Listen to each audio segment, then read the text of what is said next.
नमस्कार दोस्तों, स्वागत है आपका आज के लेक्चर में। इस लेक्चर में हम जानने वाले हैं आज खाद्य श्रृंखला और खाद्य जाल के बारे में, यानी आहार श्रृंखला या आहार जाल कह लो या फूड चेन या और फूड वेब, इन दोनों के बारे में हम जानकारी हासिल करने वाले हैं कि ये दोनों क्या होते हैं, इन दोनों में अंतर क्या क्या होता है। तो जो इकोसिस्टम होता है, पारिस्थितिकी तंत्र, उसमें जीव आहार के लिए यानी भोजन के लिए एक दूसरे पर निर्भर होते हैं और एक दूसरे से जुड़े हुए रहते हैं। इसे ही हम कहते हैं क्या, फूड चेन या खाद्य श्रृंखला या आहार श्रृंखला इसे हम कहते हैं, जो जीव एक दूसरे पर निर्भर रहते हैं। ये क्या दर्शाती है? ये दर्शाती है कि ऊर्जा और पोषक तत्व जो है वो एक जीव से दूसरे जीव में जाते रहते हैं। जो विभिन्न भक्ष्य स्तर होते हैं ना, जिन्हें हम पोषक स्तर भी कहते हैं, क्या, पोषण स्तर, या इंग्लिश में कहते हैं ट्रॉफिक लेवल। देखिए, ये मेंस में आपसे ये नहीं पूछा जाएगा, परंतु प्रीलिम्स में यहाँ पर क्वेश्चन पूछे जाने की पूरी संभावना। तो आपको इंग्लिश में भी साथ देखते रहना है, इसलिए मैं जो टेक्निकल ये जो टर्मिनोलॉजी है वो मैं लेके आया हूँ, इंग्लिश में भी आपके लिए लिख के, है ना। तो जो ट्रॉफिक लेवल है, भक्ष्य स्तर, या जिन्हें हम कहते हैं पोषण स्तर, तो एक पोषण स्तर से दूसरे पोषण स्तर में कैसे प्रवाहित होती है, ये हमें बताती है फूड चेन। ठीक है, ये उत्पादकों से शुरू होकर टॉप कार्निवर्स तक जाती है, यानी शीर्ष मांसाहारी जो होते हैं ना उन तक जाती है। जो उत्पादक होते हैं उनसे लेकर कहां तक जाती है, कंज्यूमर्स, प्रोड्यूसर से लेकर कंज्यूमर्स होते हुए टॉप जो कार्निवर्स, टॉप कंज्यूमर्स होते हैं वहां तक जाती है अपनी फूड चेन। ठीक है, अब जो आहार श्रृंखला है इसके मुख्य मुख्य बिंदु कौन है, इसके कौन से पार्टिसिपेंट्स मुख्य होते हैं। तो सबसे पहले इसमें आते हैं प्रोड्यूसर्स, जो उत्पादक होते हैं। वो क्या आते हैं? उत्पादक, जो उत्पादित करते हैं जो एनर्जी होती है उसको। तो उत्पादक जो होगा वो कौन होगा भाई? प्रकाश संश्लेषण की मदद से भोजन कौन बनाता है? पौधे बनाते हैं ना, इतना तो आपको पता ही होगा। तो पौधे बनाते हैं, तो उत्पादक कौन हुए? जो हरे पौधे होते हैं वो हो गए उत्पादक, है ना। जो कि जो फोटोसिंथेसिस है उसके माध्यम से रासायनिक ऊर्जा में परिवर्तित कर दिया जाता है, जो आपके केमिकल एनर्जी में यहाँ पर बदल दिया जाता है, ऊर्जा का निर्माण यहाँ पर होता है फोटोसिंथेसिस की प्रक्रिया के माध्यम से, जो सोलर एनर्जी है उसको। ठीक है यहाँ पर दूसरे क्या आ जाते हैं? दूसरे आ जाते हैं शाकाहारी, या इन्हें हम कह देते हैं प्राइमरी कंज्यूमर्स, है ना। जैसे कि ये यहाँ पर मक्का है, तो इसको कौन खा रहा है? पहले चूहा खा रहा है। ठीक है, ये गाजर है, इसे कौन खा रहा है? इसे खरगोश खा रहा है। या इसे, जैसे कि घास है, घास को हिरण भी खा सकता है ना। ये टिड्डा है तो टिड्डा भी खा सकता है। तो ये क्या हो गया? ये प्राइमरी कंज्यूमर्स हो गए, शाकाहारी हो गए, क्योंकि ये क्या खा रहे हैं? शाक को खा रहे हैं ना, शाकाहारी, यानी पौधे वगैरह को ये खा रहे हैं, इसलिए ये शाकाहारी है। और शाकाहारियों में ये आ जाते हैं अपने प्राथमिक उपभोक्ता, प्राइमरी कंज्यूमर्स भी इन्हें कहते हैं, है ना। पौधों को खाते हैं, किसको खाते हैं? पौधों को खाते हैं, और पौधों के पदार्थ जो है वो पशु पदार्थ में यहाँ पर परिवर्तित कर देते हैं। प्लांट मैटर्स को किसमें बदल देते हैं? एनिमल मैटर्स में ये बदल देते हैं, जो प्राइमरी कंज्यूमर्स होते हैं वो। फिर आ जाते हैं मांसाहारी। कौन आ जाते हैं? मांसाहारी, मतलब जो मांस का सेवन करते हैं, है ना, तो वो मांसाहारी हो गए। और ये भी है कंज्यूमर्स, मगर ये आ जाते हैं सेकेंडरी और टर्शियरी कंज्यूमर्स, है ना। जैसे कि आप यहाँ पर देख पाएंगे कि ये है, यहाँ पर ये गाजर है, इसको खा लिया खरगोश ने, और खरगोश को किसने खा लिया? भेड़िया ने। और भेड़िया को किसने मार दिया? यहाँ पर मार दिया जाता है शेर के द्वारा।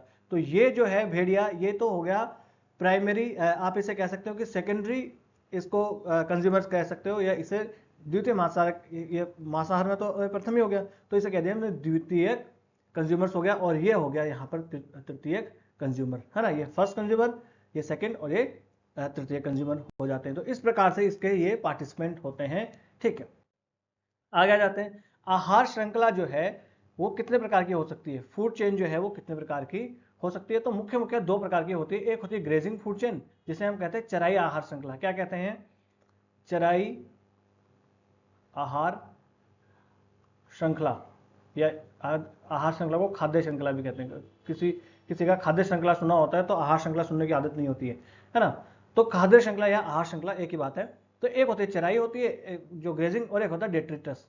डेट्रिटस यानी यहाँ जो सड़े गले मांस वाला, जो सड़े गला पदार्थ होते हैं ना, उनसे एक जो शुरू होती है एक फूड चेन, वहां से शुरू होती है। ठीक है, तो सबसे पहले अगर हम आ जाए कि चराई खाद्य श्रृंखला जो है ये क्या होती है, जो ग्रेजिंग फूड चेन है वो क्या होती है, अगर उसके ऊपर हम आ जाए तो ये श्रृंखला शुरू होती है कहां से? ग्रीन प्लैनेट से। कहां से? हरे पौधे जो होते हैं ना, हरे पौधों से शुरुआत इसकी होती है।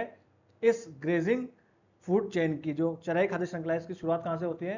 तो जो हरे पौधे हैं उनसे इसकी शुरुआत होती है। फिर आ जाते हैं शाकाहारी, जो इनको खाते हैं वो शाकाहारी हो गए। आपको पता है अभी पिछले स्लाइड में भी हमने देखा कि किस प्रकार से घास जो है उसको हिरन वगैरह खा लेगा, खरगोश खा लेगा, है ना, इस प्रकार से खाते हैं। तो फिर ये पौधों का सेवन करते हैं और फिर इनको कौन खा जाते हैं, मांसाहारी खा जाते हैं शाकाहारियों को, जो मैंने पिछले अभी स्लाइड में आपको दिखाया भी, ठीक है। जैसे, और ये जो चराई खाद्य श्रृंखला है इसके भी दो प्रकार होते हैं। एक होती है स्थलीय पारिस्थितिकीय तंत्र वाली, जिसे टेरेस्ट्रियल इकोसिस्टम्स में होता है, और एक होता है जलीय पारिस्थितिकी तंत्र, एक एक्वेटिक इकोसिस्टम है उसमें भी होता है। तो जो जो स्थलीय पारिस्थितिकी तंत्र है उसके तो मैं ऑलरेडी आपको बता ही चुका हूँ कि किस प्रकार से घास है, घास को हिरन खाता है, हिरन को फिर शेर खा जाता है, या घास है उसको टिड्डा खाता है, टिड्डा जो है मेंढक खा जाता है, मेंढक को बाज खा जाता है ना, इस प्रकार से ये होता है। एक होता है एक्वेटिक इकोसिस्टम वाली जलीय पारिस्थितिकी तंत्र, है ना, जिसमें फाइटोप्लैंक्टन्स होते हैं, फिर उनमें जूप्लैंक्टन्स उनको खा जाते हैं, और जूप्लैंक्टन्स को मछलियां खा जाती है, और मछली को कौन खा जाता है, पेलिकन खा जाता है, या उसको फिर बड़ी मछली भी खा जाती है। जैसे कि आप यहाँ पर देख पाएंगे कि ये फाइटोप्लैंक्टन्स है। फाइटोप्लैंक्टन्स मतलब शैवाल, छोटे छोटे जो फाइटोप्लैंक्टन्स होते हैं वो। फिर ये जूप्लैंक्टन्स, ये होते जीव ही है, ये खा जाते हैं इनको फाइटोप्लैंक्टन्स को। फिर इन फाइटोप्लैंक्टन्स को, जूप्लैंक्टन्स को कौन खा जाते हैं, जो स्मॉल स्मॉल फिशेस होती हैं, छोटी छोटी मछलियां, वो खा जाती हैं। और मत्स्य न्याय तो आपको पता ही है कि हर बड़ी मछली छोटी मछली को खा जाएगी, तो ये बड़ी मछली फिर इन छोटी मछलियों को खा जाएगी। और इन बड़ी मछलियों को फिर कौन खा जाते हैं, टॉप प्रेडेटर्स, जो पेलिकन वगैरह होते हैं, और भी सी बर्ड्स वगैरह होते हैं, या और इनके ऊपर देखें तो और बड़ी बड़ी मछलियां होती हैं, वो इनको खा जाती है, जैसे शार्क खा जाती हैं, है ना, ऑर्काज होती है वो इनको खा जाती है। इस प्रकार से ये एक्वेटिक फूड चेन भी काम करती है, ठीक है। दूसरी आ जाती है डेट्रिटस फूड चेन, जिसे हम कहते हैं आप इसको हिंदी में भी डेट्रिटस लिख सकते हो, वैसे मेंस में आपके शायद ये पूछा जाए, प्रीलिम्स में आप याद रखना। एक होती है डेट्रिटस, जो सड़े गले जो पदार्थ होते हैं उनसे शुरू होती है। तो देखो, जो ग्रेजिंग फूड चेन थी चराई वाली, उसमें और इसमें फर्क क्या होता है, वो शुरू होती है हरे पौधों से। कहां से शुरू होती है, वो हरे पौधों से शुरू होती है। और ये कहां से शुरू होती है, ये सड़े गले जो पदार्थ है ना, वहां से ये शुरू होती है, ठीक है। तो ये मृत जैविक पदार्थ जैसे सड़ते पौधों और जानवरों से शुरू होती है। जो सड़ते हुए पौधे और जानवर हैं उनसे ही शुरू होती है। आपको पता ही है कि किस प्रकार से पौधे मर जाते हैं या जानवर मर जाते हैं, फिर जो है वो किस प्रकार से वो गल जाते हैं, सड़ जाते हैं, वहां से ये शुरू होती है, ठीक है ना। जो माइक्रो ऑर्गेनिजम्स होते हैं, सूक्ष्म जीव होते हैं, और जो डिट्रीवोर्स होते हैं, जैसे कि ये वुड लॉज यहाँ पर है, इस प्रकार से और भी आपने कीड़े वीड़े देखे होंगे जो सड़े गले पदार्थों को खा जाते हैं। वहाँ वो लोग क्या करते हैं, ये जो पदार्थ होते हैं इनको, कॉम्प्लेक्स पदार्थों को, ये सिंपल जो चीज़ें हैं उनमें तोड़ देते हैं, और फिर शिकारी जो है इन्हें खा जाते हैं। जैसे कि आप देखें यहाँ पर जो ये डेड लीव है, ये मरी, ये यहाँ पर सूखी पत्तियां हैं सड़ी गली, इनको खा जाते हैं ये वुडलॉज, जो लकड़ी में कीड़े पाए जाते हैं ना वो, फिर इनको खा जाते हैं ये बर्ड्स वगैरह, ठीक है। इन बर्ड्स वगैरह को फिर कौन खा जाएगा, और भी जो बड़े बर्ड्स होते हैं, जो मांसाहारी बर्ड होंगे, वो इनको खा सकते हैं। तो इस प्रकार से ये काम करती है। जैसे कि पत्तियों का कूड़ा है ना, उनको कौन खा जाता है, अर्थवर्म्स खा जाता है, केंचुए वगैरह खा जाते हैं। केंचुए वगैरह को कौन खा जाता है, मुर्गी खा जाती है, और मुर्गी को कौन खा जाता है, बाज खा जाता है ना। तो इन दोनों में आप फर्क देख पा रहे हो। वहां पर क्या आता है, सबसे पहले हरे पौधे, है ना, हरे पौधे थे, फिर इन हरे पौधों को कौन खा जा रहा था, इन हरे पौधों को टिड्डा खा जा रहा था, या इनको हिरन खा जा रहा था, इस प्रकार से खा जा रहा था, है ना। फिर इस प्रकार से ऊपर जा रहा था। पर ये शुरू कहां से हो रही है, ये जो सड़ी गली पत्तियां, सड़े गले पदार्थ हैं, वहीं से शुरू होती है ये डेट्रिटस जो फूड चेन होती है वो, ठीक है। फिर ये जो चराई वाली खाद्य श्रृंखला है और जो डेट्रिटस खाद्य श्रृंखला है, इनमें अंतर क्या है, तो यहाँ पर ऊर्जा का स्रोत जो है वो अलग अलग होता है।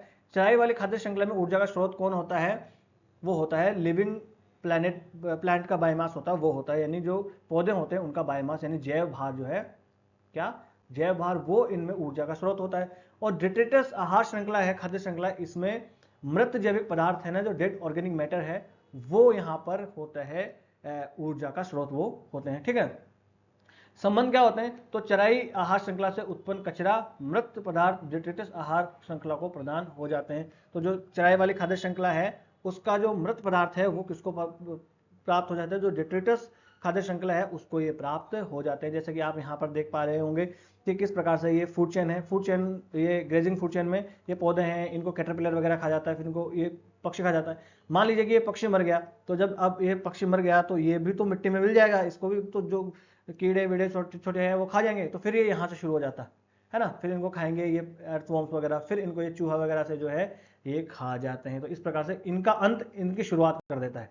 तो ऐसा स्टेटमेंट बन जाए कि ग्रेजिंग फूड चेन का अंत जो है वो शुरुआत हो जाती है डेट्रिटस फूड चेन की। तो हाँ, ये सही है। ऐसे ऐसे कंसेप्चुअल क्वेश्चन यूपीएससी बना सकती है या कुछ दूसरे स्टेट पीसीएस भी बना सकते हैं जो ट्रेडिशनल बुक्स में नहीं दिया हो, जिसमें थोड़ा सा दिमाग लगाने की जरूरत होती है, ऐसे क्वेश्चन यूपीएससी आपको अवश्य ही दे सकती है। ठीक है, फिर एक और अब तक हमने देख लिया खाद्य श्रृंखला, इंग्लिश में भी नाम याद रखते जाना आपका, फूड चेन। तो हमने अब तक देखा कि ये है हरे पौधे, इन हरे पौधों को खा जाता है टिड्डा, टिड्डे को खा जाता है मेंढक, मेंढक को खा जाता है सांप, और सांप को खा जाता है बाज। तो क्या इतना आसान होता है या जो प्रकृति में होती है ये खाने की जो ऊर्जा ऊपर की तरफ जाने का की जो प्रवृत्ति होती है, क्या इतनी सरल होती है? क्या हरे पौधे को सिर्फ टिड्डा ही खाएगा? क्या टिड्डे को सिर्फ मेंढक ही खाएगा? क्या मेंढक को सिर्फ सांप ही खाएगा? और सांप को क्या बाज ही खाएगा और कोई नहीं खा सकता? तो क्या एक इतनी सरल ये रेखा होती है, इस प्रकार से जो है ऊपर की ओर जाता है, ये इस प्रकार से प्रकृति की ओर जाता है, प्रवृत्त होता है, ये जो एनर्जी का सोर्स है वो क्या सिर्फ इतना ही होता है? नहीं, ये एक सरल एक्सप्लेनेशन है। क्या है? बहुत ही इजी एक्सप्लेनेशन ये कर दी गई है। वास्तविकता में जो होता है अपने प्रकृति में वो होता है आहार जाल, जिसे कहते हैं खाद्य जाल। यानी इसमें हो जाता है ऊर्जा प्रवाह का एक जटिल और यथार्थपूर्ण प्रतिनिधित्व, कॉम्प्लेक्स एंड रियलिस्टिक रिप्रेजेंटेशन। कौन बताता है हमें? फूड वेब बताता है, ना कि फूड चेन। खाद्य श्रृंखला हमें वास्तविक प्रतिनिधित्व नहीं बताता, वास्तविक चित्र नहीं बताता, वो एक सरल और बहुत ही आप कहो कि इजी वो चित्र हमें दिखाता है जो कि वास्तविक नहीं है ना। वास्तविक हमें कौन दिखाता है? और एक कॉम्प्लेक्स जो प्रतिनिधित्व है या चित्रण कौन करता है? उसका करता है ये फूड वेब होता है, वो खाद्य जाल वो इसका करता है। जो फूड चेन होती है उसके विपरीत जो एक रैखिक मार्ग का पालन करती है। इस प्रकार के देखिए अंतर पूछ सकते हैं कि फूड वेब जो होती है, खाद्य श्रृंखला जो है वो एक रेखीय मार्ग का पालन करती है, जबकि खाद्य जाल जो है वो विभिन्न श्रृंखलाओं का मार्गों का पालन करता है या मार्गों का अनुसरण करता है। तो बिल्कुल ये बात सही है ना। जो खाद्य जाल है वो विभिन्न जीवों के बीच कई अंतर संबंधों को दर्शाता है। जैसे कि ये हरे पौधे और घास है, इनको ग्रास हॉपर्स भी खा सकता है, माउस वगैरह भी खा सकते हैं, ठीक है, और हिरन भी खा सकता है। तो उसमें क्या था, खाद्य श्रृंखला में एक ही हम देख रहे थे कि इसको टिड्डा खाएगा, टिड्डे को मेंढक खाएगा, मेंढक को यहाँ पर सांप खा जाएगा और सांप को यहाँ पर बाज खा जाएगा, इतना ही सिर्फ देख रहे थे। मगर ऐसा वास्तविकता में नहीं होता है। एक ही चीज को बहुत सारे जीव खाते हैं, एक ही जो है वो दो बहुत सारे जीवों का भोजन बनता है और बहुत सारे जीवों पर डिपेंड होते हैं। वास्तविक तो ऐसा होता है ना। ठीक है, अब आहार जाल का क्या महत्व है, ये जो फूड वेब है इसका क्या महत्व आ जाता है? तो आहार संबंधों की विविधता हमें पता लगती है ना। विविधता पता लग रही है ना आपको कि एक ही जीव जो है उसके कितने सारे आहार हो सकते हैं। समझ में आ रही है आपको? एक ही जीव के कितने सारे आहार हो सकते हैं। जैसे कि ये है, ये आपको भेड़िया दिख रहा है, ये इस पक्षी को भी खा सकता है, ये इस यहाँ पर छोटा सा चूहा जैसा दिख रहा है इसको भी खा सकता है ना। तो इस प्रकार से हमें बहुत सारे, ये जो भेड़िया है इस हिरन को भी खा सकता है। तो आहार जो है उसकी विविधता हमें बताता है, एक कई आहार श्रृंखलाओं का हिस्सा होता है। जो एक जीव है वो कहीं आहार श्रृंखलाओं का हिस्सा हो सकता है, जिससे पारिस्थितिकी तंत्र में स्थिरता आती है। कैसे स्थिरता आती है? मान लीजिए सिर्फ एक रैखिक यहाँ पर पालन होता हो, सिर्फ एक रेखा में इस प्रकार से इसका गमन होता हो, तो एक जीव अगर मर गया तो आगे का जीव तो समाप्त हो जाएगा। जैसे कि मान लीजिए यहां पर हम अपना नया बना लेते हैं, यहां पर आ जाते हैं, क्योंकि यहां पर हमने देखा था कि हरे पौधे, हरे पौधों को ऊपर कौन खा रहा था? टिड्डा, टिड्डा को खा रहा था मेंढक, मेंढक को खा रहा था सांप, और सांप को कौन खा रहा था? बाज। अब मान लीजिए सिर्फ इसी एक रेखिक रेखिक जो है ये इसका ही गमन होता है, इसी का पालन होता अगर प्रकृति में, तो मान लीजिए कि यहाँ पर टिड्डा मर जाए, टिड्डा ना हो तो मेंढक कैसे जिएगा? और मेंढक मर गया तो सांप नहीं जिएगा, सांप मर गया तो बाज नहीं जिएगा। इस प्रकार तो ये पूरी प्रकृति जो है वहां तो अस्थिरता आ जाएगी। परंतु ऐसा नहीं होता। टिड्डा मर गया कोई नहीं, मेंढक कुछ और खाएगा, है ना। मेंढक मर गया तो कोई नहीं, सांप जो है कुछ और खाएगा। तो इस प्रकार से ये एक स्थिरता इसको प्रदान करता है, क्योंकि आहार जो है उसकी विविधता हो जाती है। फिर यहाँ पर है जीवित रहने का लाभ। आहार जाल विभिन्न विकल्प उपलब्ध करवाता है आपको, जीवित रहने के का फायदा आहार जाल जो है वो प्रदान कर देता है कि एक जीव नहीं मिल रहा है आपको तो आप दूसरा खा लोगे। इस शेर को जो है वो यहाँ पर ये भेड़िया नहीं मिल रहा, कोई बात नहीं, हिरन खा लेगा, हिरन नहीं मिल रहा तो वो जीब्रा खा लेगा, जीब्रा नहीं मिल रहा तो कुछ और जानवर खा लेगा। इस प्रकार से वो अलग अलग जानवर खा सकता है। तो ये जीवित रहने का सर्वाइवल एडवांटेज ये प्रदान करता है, जिससे किसी एक खाद्य स्रोत के समाप्त होने पर जीवों के जीवित रहने की संभावना बढ़ जाती है। तो खाद्य श्रृंखला के बजाय खाद्य जाल जो है वो ज़्यादा स्थिरता प्रदान करता है। फिर है डायनामिक नेचर। तो इसका जो फूड वेब है, इसका खाद्य जाल का जो है एक डायनामिक नेचर होता है, प्रगतिशील इसका नेचर होता है, गतिशील इसका नेचर होता है। भोजन की मौसमी उपलब्धता आहार जाल को प्रभावित कर सकती है कि एक मौसम में कुछ और प्रकार के जीव मिल सकते हैं, दूसरे मौसम में किसी और प्रकार के जीव मिल सकते हैं। ठीक है, फिर आ जाते हैं हम यहाँ पर आहार जाल का उदाहरण हम देख सकते हैं कि घास के मैदान का तंत्र हम देख सकते हैं कि घास है, घास को खरगोश खा जाता है, खरगोश जो है फिर उस घास को टिड्डा भी खा सकता है, उस घास को बकरी भी खा सकती है, उस घास को गाय भी खा सकती है ना। ये गाय, ये घास है, इसको देखिए ये टिड्डा खा रहा है, ये यहाँ पर ये ग्रेन है, इसको माइस खा जा रहा है, यहाँ पर रैबिट भी खा जा रहा है। इस प्रकार से अलग अलग यहाँ पर खा जा रहे हैं। इस ग्रास हॉपर को टिड्डा खा जा रहा है, ये बर्ड खा जा रहा है, इसको ये आउल भी खा जा रहा है। इस प्रकार से अलग अलग यहाँ पर स्रोत हो जाते हैं। ठीक है, फिर हम देखें तो खरगोश और टिड्डा जो है फिर लोमड़ी, सांप, स्नेक या बाज हो जाता है। फिर यदि किसी एक आहार श्रृंखला की कड़ी हटा दी जाए तो ये पूरे पारिस्थितिकी तंत्र को प्रभावित कर सकती है। एक आहार श्रृंखला को कि एक कड़ी को हटा दिया जाए तो पूरे को प्रभावित कर सकती है। इसलिए लोग कहते हैं ना कि शेर को हम क्यों बचाएं, शेर को मर जाने दो, अपने बाप का क्या जा रहा है।